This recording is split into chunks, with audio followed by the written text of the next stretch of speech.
bassinets, one after the other, were just filled with babies, and a couple of them actually had 2 babies in them at the same time. They called it an orphanage. It was really nothing more than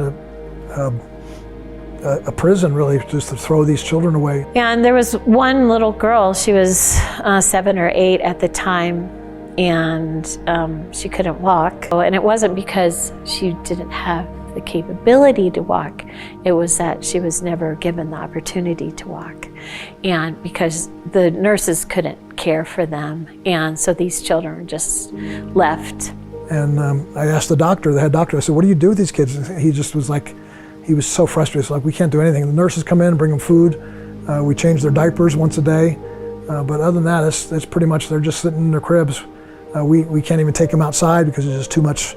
We're dealing with all these other emergencies of heart attacks and things like that. And Carrie and I are standing there, and then we have our kids, and we're looking at these babies, and it's like, what can we do? We've got to do something. We cannot leave them here.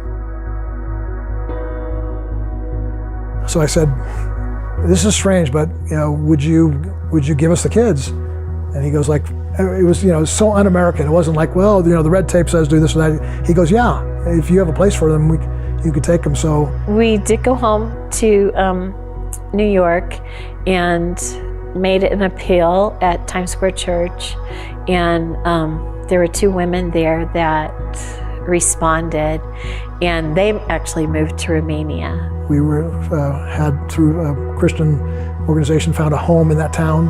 And so the sanctuary was born.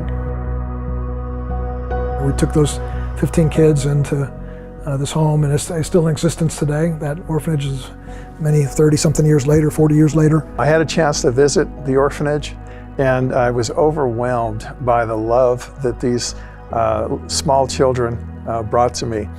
We sat for hours as they sang different songs. They prayed. They were 5 and 6-year-olds. As we stood in a circle holding hands, we prayed for half an hour, each one of them taking their turn. And then when we were done, 2 more wanted to pray longer. And it was, the love of Christ was so evident in that environment. Walking in, you just saw the cleanliness of the place. You saw the love from the workers to the children. You saw the love from the children amongst each other.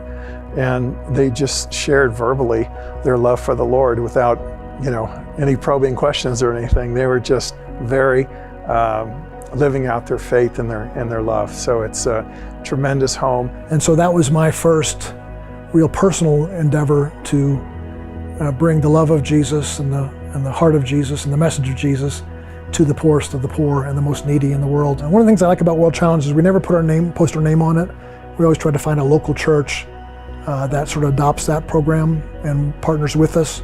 And then we'll usually put the name of that church there so that people see, oh, this is that church that does these things, not some group in America. So that's been part of our mission strategy.